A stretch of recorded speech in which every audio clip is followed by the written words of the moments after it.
Welcome to Same Spit, Different Face TV. Well, my opinions is facts, and if you don't like my opinions, you can start your own podcast. And it's free. So don't forget to spit on the like button, the subscribe button, and the notification. Nicki Minaj calls out artists for not signing to her, but signing to the white man. Now, when I look at this situation, I know she's probably talking to JT, but specifically, I believe that she's talking to Ice Spice. Now, when you look at it, a lot of these women, they come up, they look to Nicki Minaj for mentorship. They look to her for that big record in order to help them pop. And once they get that record and they get their momentum, it's all because of Nicki Minaj. They sales are through the roof. Their profile is through the roof. It's like she co-signing them. She put the barbs on their side. They music get way more lit because of that co-sign. And now they get hot and they go to the record label and they end up signing with the white guy instead of signing with Nicki Minaj. Now, I will say two things about this. One, Nicki Minaj is right. Those women can sign to her, but in the grand scheme of things, Nicki Minaj need to get some men artists under her. She need to get some man artists that she can develop. I feel like women artists won't fare well under her,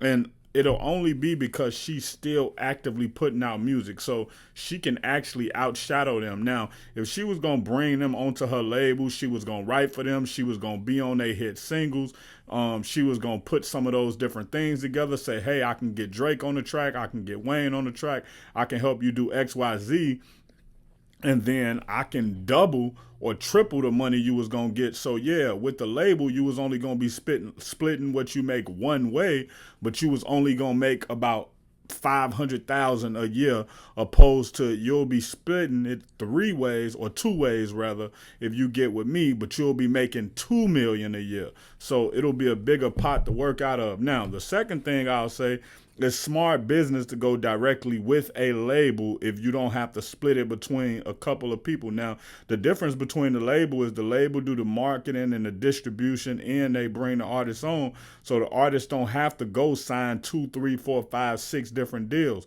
From the perspective of it. And another thing, when I look at the artists are also signing one deal, but that deal include everything. So with the artist may say, oh, I'm going straight to the big dog, I don't got to do XYZ, but at the same time, you basically essentially signing the same deal with them that you would be signing with Nicki Minaj.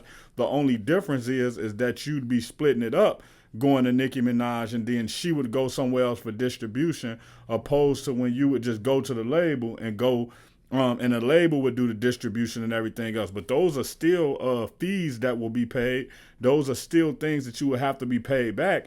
It just looks like you're getting a direct source because it's all coming out of one check.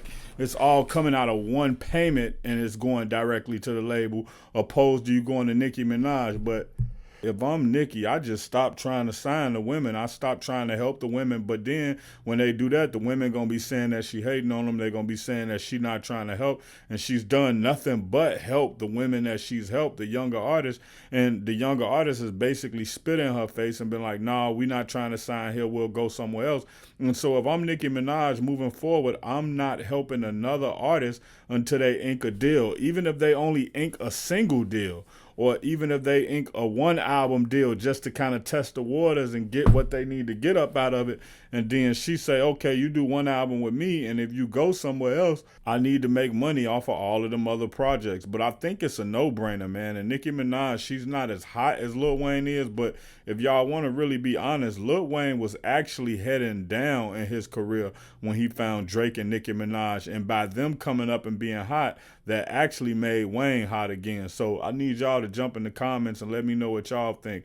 Do y'all think that Nicki Minaj is right or wrong for basically saying that the women are bogus, or that the women are fake for not signing with her after she's done all these favors for them, but then they run and do business with the white man, and the white man just gonna get over on them and take their money and have them tied up in litigation. 10 years from now, they'll be trying to run audits, and then you have to find your own lawyer to go by. You're spending so much money to get money that probably wouldn't be worth trying to get. But it is what it is, man. Like I say, anybody can sign wherever they want to sign, and it's not up to Nicki Minaj to choose where they can sign. Salute to the Spit Squad. I need y'all to click the like button, the subscribe button, and the notification bell. Peace. Check out my original Chicago hood movie in the end screen, No Time to Play Fair.